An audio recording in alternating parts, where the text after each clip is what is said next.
국민의힘 수석 대변인 최보윤입니다. 첫 번째 논평 시작하겠습니다.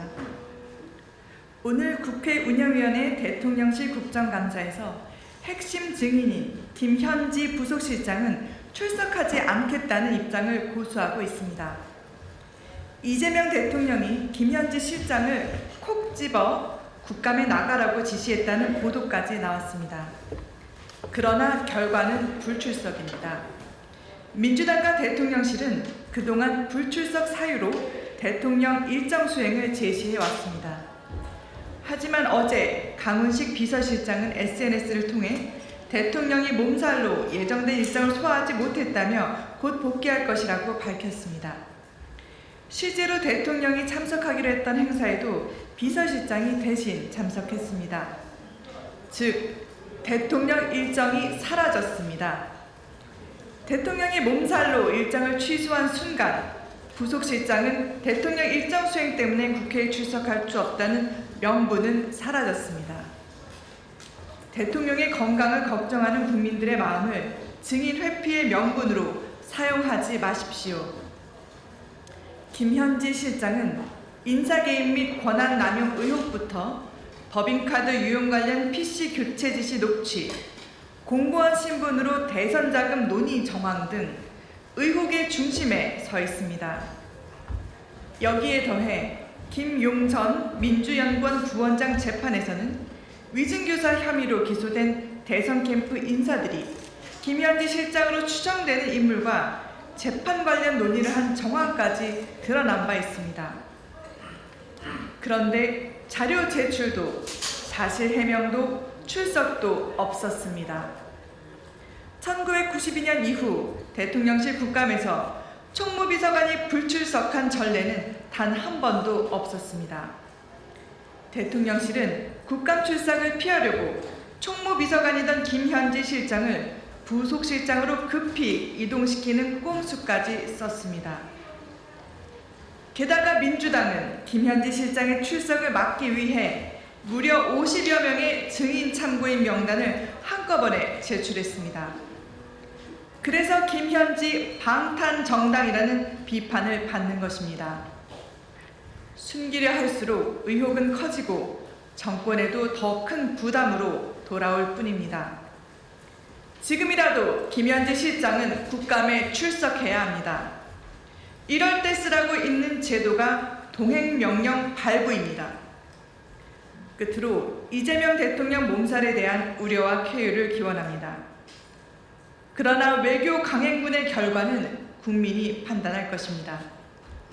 합의문도 공동성명도 없는 한미 관세협상과 한중 정상회담, 또 반쪽 본회의장에서 야당 없이 외친 협치 발언까지 국민이 느낀 것은 성과가 아니라 허탈함입니다. 다음 논평 이어가겠습니다. 대통령실은 한미관세 MOU에 국회 비준이 필요 없다고 단정하며 헌법이 정한 동의 절차를 건너뛰겠다고 합니다. 국민의 세금을 투입하겠다는 결정을 해놓고 그 검증과 책임을 생략하겠다는 것입니다. 대통령은 국회 본회의장에서 이번 협상을 역대급 성과라고 직접 강조한 바 있습니다. 그런데 정부는 합의문 한 장 제시하지 못한 채 스스로 국회 동의를 생략하겠다고 선언했습니다. 더 심각한 것은 정부 스스로 뒤집은 말입니다. 지난 9월 대정부 질문에서 외교부 장관과 국무총리는 재정적 부담이 발생하면 국회에 와서 설명하고 동의를 받아야 한다고 분명히 답했습니다. 이제 와서 대통령실과 여당은 법적 구속력이 없으니 국회 동의 대상이 아니다라고 합니다. 국회에서 국민 앞에 약속한 말을 스스로 뒤집은 것입니다. 헌법 제60조 제1항은 국가가 국민에게 중대한 재정적 부담을 지우는 조약은 국회 비준 동의를 받아야 한다고 명시합니다. 정부가 미국과 합의했다면 약 500조 원, 3,500억 달러는 내년 정부 예산 728조 원의 69%에 달하는 금액입니다. 이런 결정을 국회 검증 없이 처리하겠다는 발상 자체가 위헌적입니다. 한미 양국의 설명도 뚜렷하게 엇갈리고 있습니다.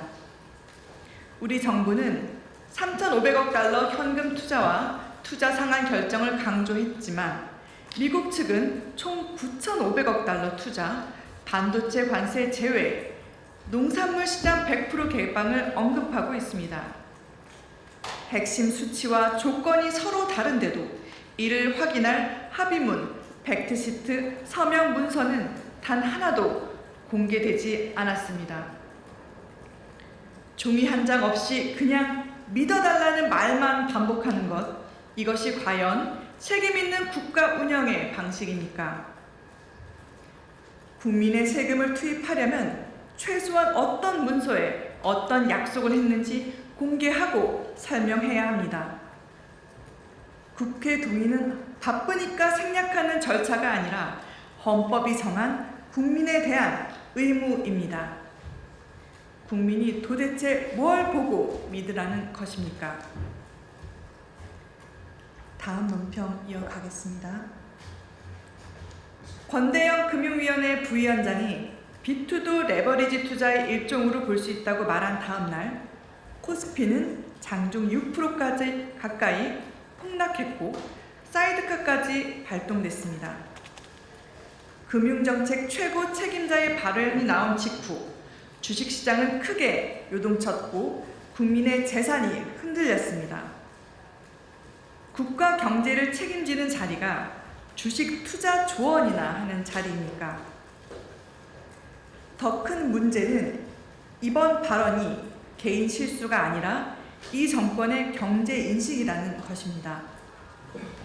이재명 대통령의 부동산 책사로 불리는 이상경 전 국토부 차관은 집값 떨어지면 그때 사면 된다고 했고, 이제 금융위 부위원장은 비투도 레버리지라면 빚내서 주식하라고 부추깁니다.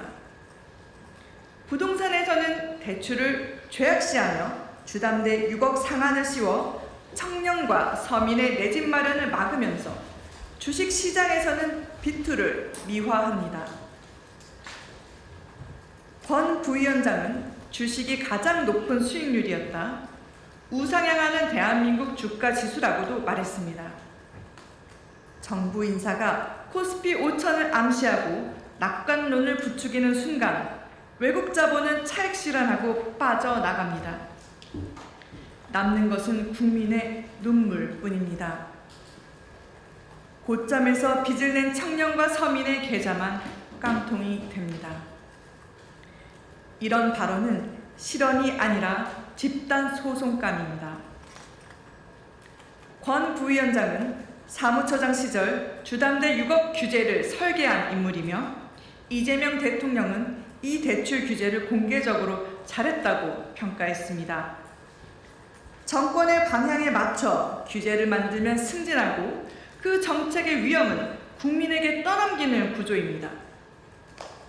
주담대는 죄악이지만 비투는 레버리지라는 것이 이재명 정부의 경제 철학입니까? 오늘은 금융위 부위원장, 내일은 또 누구의 차례입니까? 권대영 부위원장은 국민을 투자 실험 대상으로 삼은 무책임한 망언에 대해 즉각 사과하고 자리에서 물러나기 바랍니다. 다음 논평 이어가겠습니다. 야당 시절 이재명 대통령과 민주당은 특활비를 쓸데없는 예산이라며 전액 삭감했습니다. 없어도 국정이 마비되지 않는다고 큰소리치던 자들이 정권을 잡자마자 대통령실과 검, 경찰, 감사원 등 기관 특수활동비를 되살렸습니다. 사과도 없고 설명도 없고 부끄러움조차 없습니다. 이보다 더 노골적인 내로남불은 없습니다. 야당일 때는 특활비를 쌈짓돈이라고 규정하며 거세게 비판하던 이들이 정권을 잡자마자 이를 국가안보를 위한 필수 예산이라고 옹호하고 있습니다. 같은 사안에 대한 태도가 이렇게 바뀌는 현실을 두고 국민은 의문을 갖고 있습니다. 불과 1년 사이 말은 바뀌었지만 원칙은 보이지 않습니다. 정치적 유불리에 따라 원칙을 뒤집는 정권, 그 전형이 바로 이재명 정권입니다.